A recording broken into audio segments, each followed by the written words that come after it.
And I want to explain a bit behind the psychology, if that's okay, why webinars work. Just briefly, this book by Robert Caldini.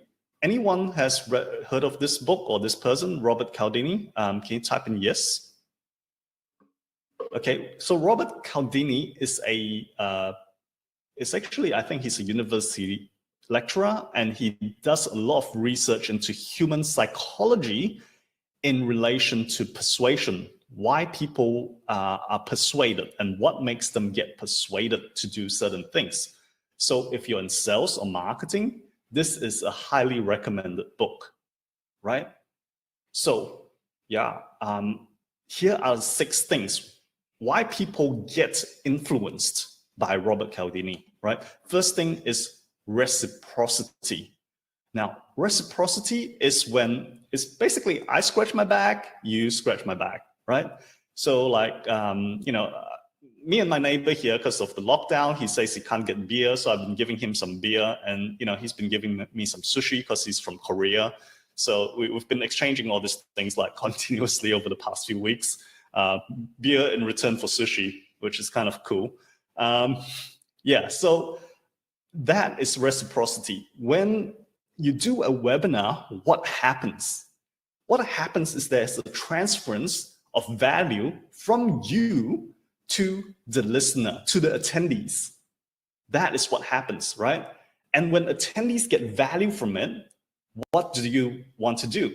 You normally would want to help me back, right, in some way, because we are conditioned as humans to do that. So that is the first thing that webinars can do, is the reciprocity thing. The second thing is authority. Now, think back to when we were kids. What happened? We had teachers in front of the classroom.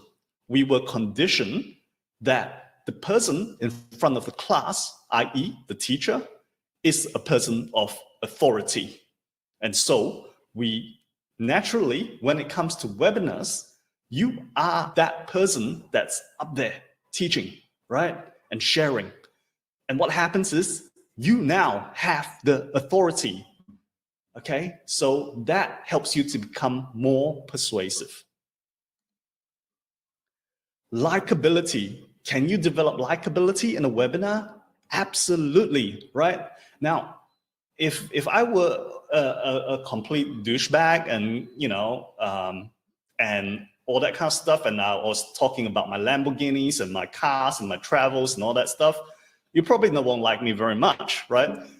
But when I showed you my stuff, I was showing you, my downs, my really bad situations. I was showing you my ups as well. And I was showing you my goofy side as well, and my family. So you can build likability as well with your webinars, okay? So that's how you do it, right? And the fourth thing is the consistency. Consistency is like, if you do something regularly enough and consistent enough, people will come to recognize you as someone that's reliable. So if you're teaching a particular topic enough times, like Russell Brunson, he did it for a year teaching funnels, right?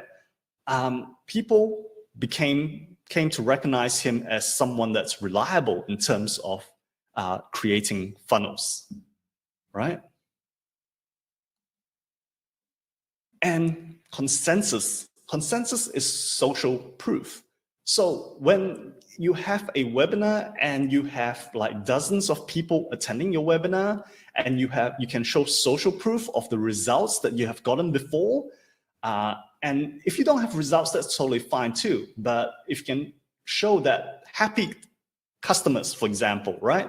All this will help you to get social proof, which is consensus in this case. So you can demonstrate consensus through your webinar. And finally, scarcity. And that scarcity is about, if you got 4 people in the room and there's 1 apple, you all want to snatch it, right? Or, a can of beer, everybody wants to get it first, right? And you can create scarcity with webinars too, correct? So for example, if you have a limited number of products, you can create that scarcity and say, look, we only have 17 of these products left, or 17 of these packages left. So go ahead and do it. So limited quantity can be limited time as well. So this is only valid for the next 24 hours. That works too, okay?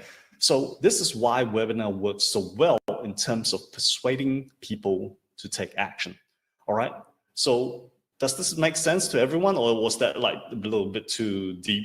I just want to go into the psychology a bit and, just to prove from an academic psychological point of view why webinars are so effective. Was that okay? Did everyone